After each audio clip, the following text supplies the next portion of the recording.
Welcome back. You're still watching Morning Live. Now, it tells a true story of bravery and hope in the face of seemingly unsurmountable odds and stars Erika Marais, winner of Ovation Award at the National Arts Festival in the role of Eleanor.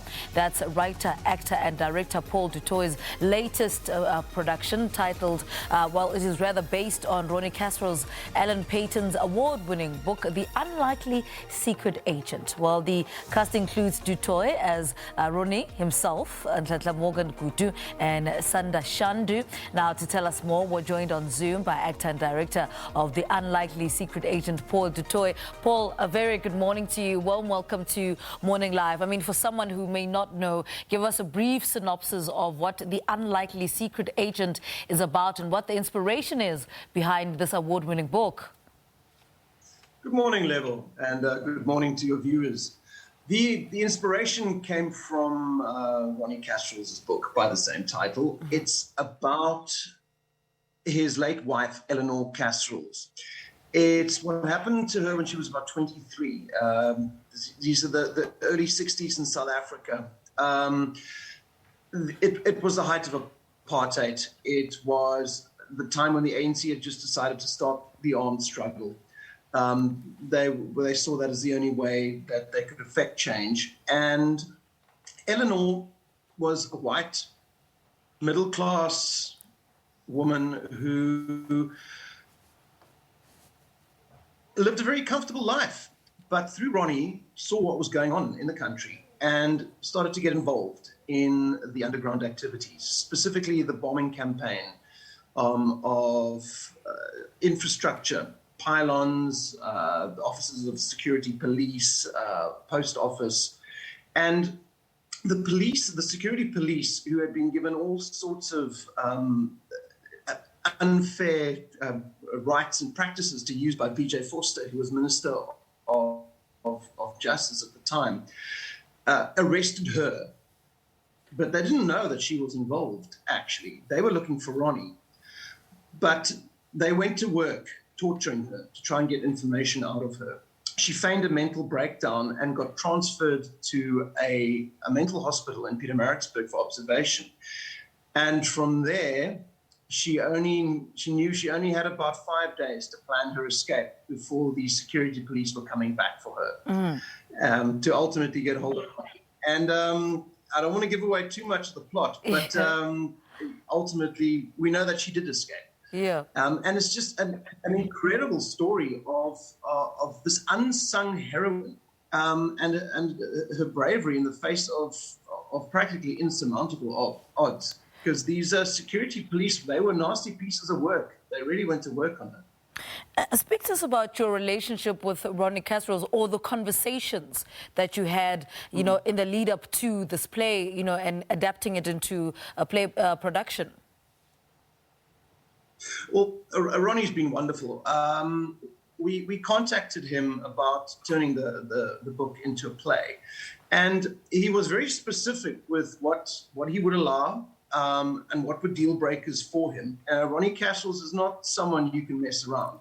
The security police learned that the hard way, and he surprised us when he came down for an initial run that we had. And he asked if he could attend a dress rehearsal. I said no. He didn't listen to me and came in anyway. And we were very nervous as to how he was going to react. And then afterwards, he was in floods of tears. He said that for him, it felt like Eleanor's spirit was soaring once again to taunt the apartheid spirit. Mm-hmm. Which was wonderful feedback to get from him. Audience members, we had a Q&A session with him, and audience members asked him if there were any inaccuracies or whether there was anything that he would change, and he very kindly said, absolutely nothing. He's been a wonderful supporter. He's a great guy to have in your corner when you need him. Yeah, I want to talk about the cast. I mean, you've got Erika Marais as well, who plays Eleanor. I mean, talk to us about the rest of the cast as well and what they bring, you know, to these different roles. It's quite an interesting concept, the way we put this together. Is we've got Erika Marais, who was nominated for a Flirt a Cup Award for her performance of Eleanor, who plays Eleanor. But then we have, as you can see in these photographs here, 4 other male actors. And I have to say that I have been replaced by the wonderful Wessel Pretorius as the actor who plays Ronnie. That was just due to a COVID budget before. And I did that too. Vessel's a far better actor than I am. We've got Sanda Shandu, people might know from The Kissing Booth. We've got Morgan Kutu, award-winning actor Gideon Lombard, and of course Wessel Pretorius, who play these security officers. But these 4 men also play every single other character in the play. Man, woman, across the racial spectrum, across the accent spectrum, the whole potpourri of South African characters who were part of this story.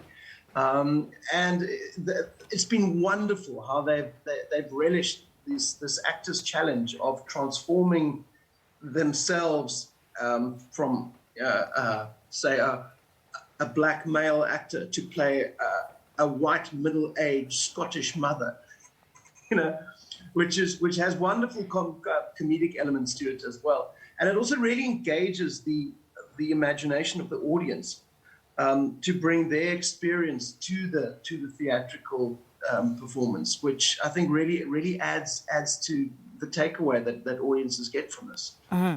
Paul, give us details. When do you open? When are you running until? We open at the Artscape Theatre Centre. We open on the 4th of August, and we run until the 9th. We're there for the Women in Humanity Festival. Mm-hmm.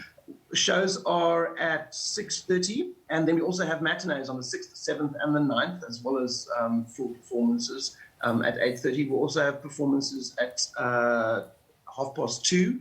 And on the 5th, audiences might be interested to hear that Ronny Castro will be attending, and he'll be there for a Q&A session afterwards, which will be really interesting to get his take on what it was really like during those years at the time, and what his experience of the play is.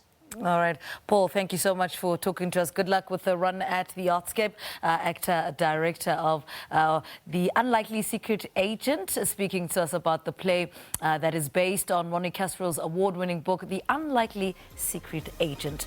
It's just gone 8 o'clock news time.